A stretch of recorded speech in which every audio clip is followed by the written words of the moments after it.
Can you hear me? Are you there? Yeah, I'm here. I'm back. I'm ready to continue. Good. Now that you've begun conditioning, let's return to 2070. After Coalescence collapsed, you were trapped in Singapore. With quarantine zones unlocked all over the world, we couldn't raise WA Command. If we were going to escape, we had to improvise. We turned to the 54 Immortals. They were dangerous and unpredictable, but they were no enemy of ours. Hendricks trusted them? What choice did we have?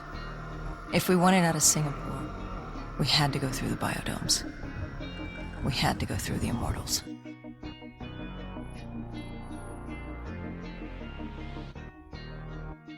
Getting in was easy.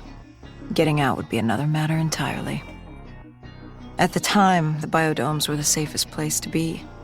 With the outbreak of 2060, the Immortals seized the marina and dug in.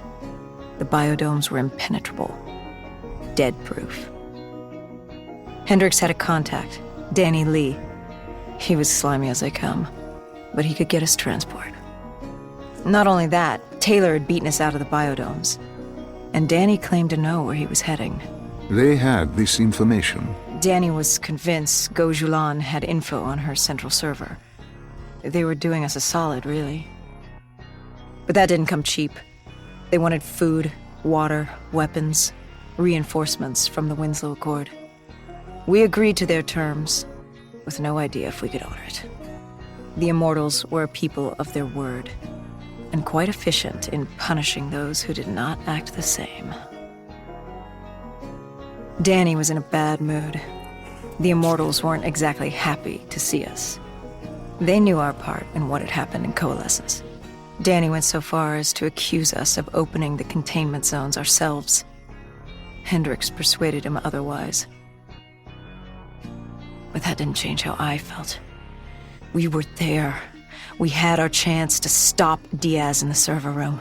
You cannot blame yourself for what is out of your control. There were powers in play far greater than your own.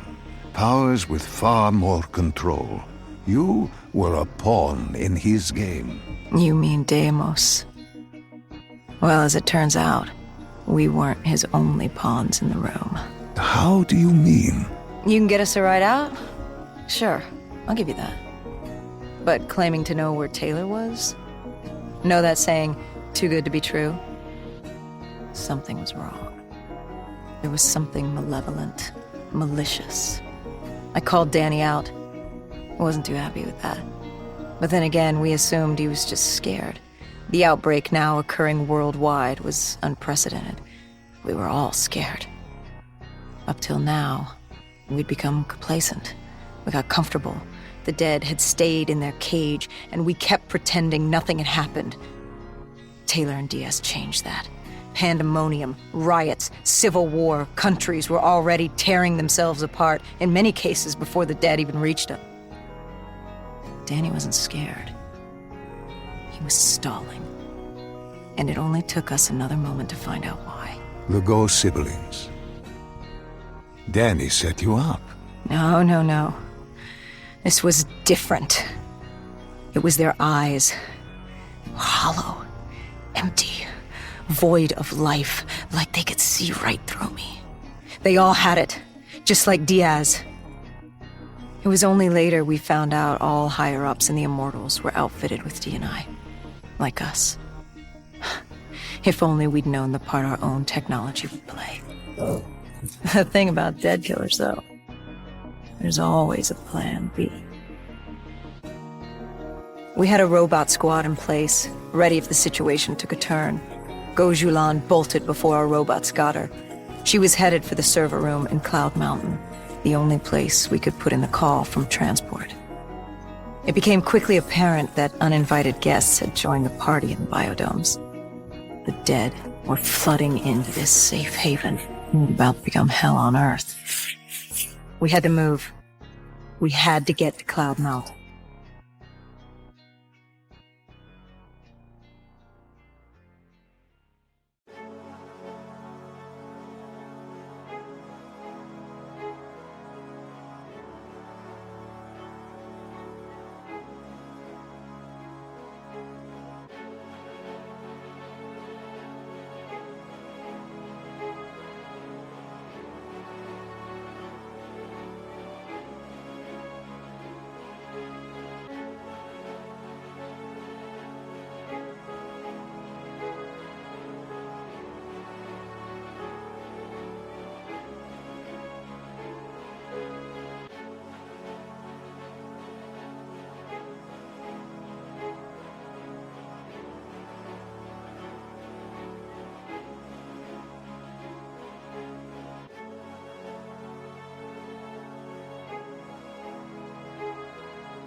What happened in the server room? By the time we got there, Gojulan encrypted her hardware, locking us out of the central server. Hendricks stepped in, but we were a few seconds too late. Damage was done. Why did she lock you out? It didn't make any sense. Sure, we weren't on the best of terms, but this wasn't her. Something else made her do it. Something was controlling her. The encryption used a biometric hand scan. Hendricks tried to unlock it. But the Go siblings were smart. They'd set up an access system requiring both of their hands for authorization. And her brother was shredded with bullets back in the bar. We could hear the horde coming, and we only had one sibling. But she did have two hands. You chose to cut off her hand. Why? I hoped the biometrics were interchangeable, allowing the siblings to use either reader. If we were calling transport and getting out alive, it had to work. Lucky for us, it did. Hendricks interfaced with the system. He was able to raise WA command. We needed a ride out ASAP. They had a VTOL a few minutes out. Rendezvous was set for the top of the dome. But Hendricks wanted to know what Gojulan had on Taylor. Anything, even the smallest details, would be helpful in picking up his trail. But that would take some time. And time was something we didn't have. Hendricks searched the archives. I dealt with the incoming horde.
Hendricks had pulled all the data he could. I hoped it was enough. Our pickup was in position. It's time to get the hell out of here.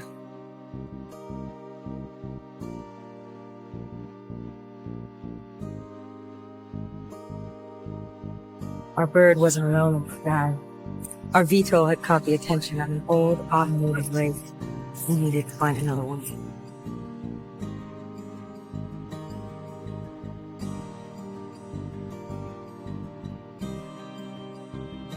This wraith tailing you. It was like the malfunctioning robots you found in different quarantine zones. The kind targeting anything and everything as an enemy. Just like that. Except on a much larger, more deadly scale. And this one was very interested in us. Command had an exit route. Extraction set beyond the swamps. If we crossed the super trees, there were shipping docks where we could commandeer an airboat. It's easier said than done.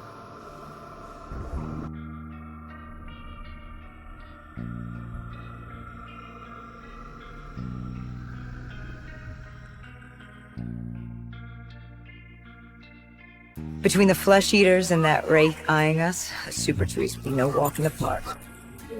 We had to haul ass and stay out of sight. But they weren't our only concern. Winslow Accord picked up chatter ahead. Apparently, we were the only humans using the docks to deceive.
The super tree was collapsing.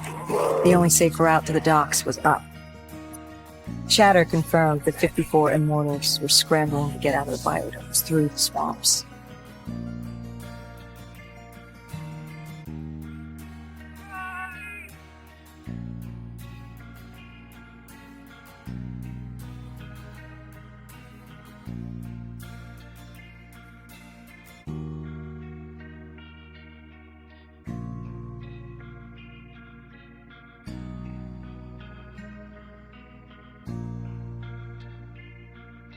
From the sound of it, they wanted us dead as much as the flesh eaters did.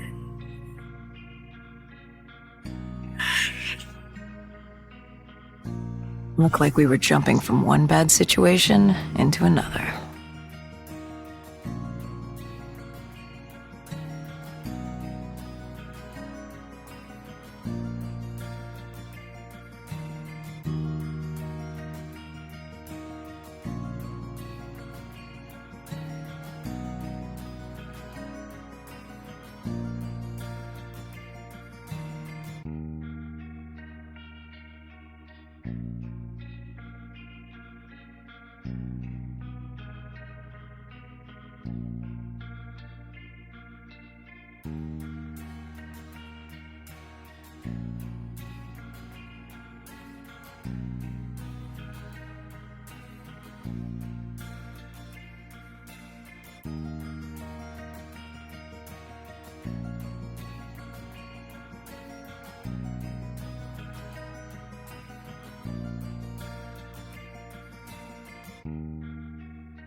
Hendricks commandeered an airboat and set the autopilot.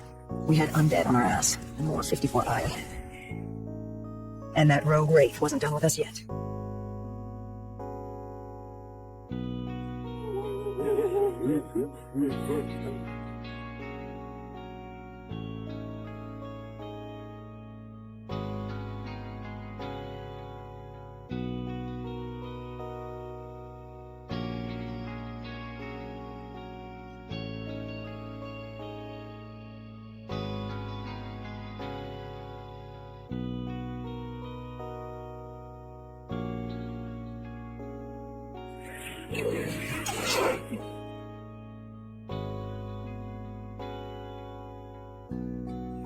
Escape? Our ex-film was just about we were getting out. What about you? What did Hendricks learn from the server? Nothing. He didn't wait. Taylor was in the wind. And the virus, 6115, wouldn't stop this time. The Winslow Accord and CDP had been thrown into chaos. We lost Hong Kong, Berlin, and Cairo. And it was just getting started.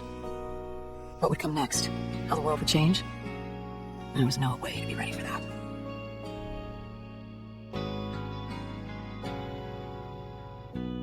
5 years.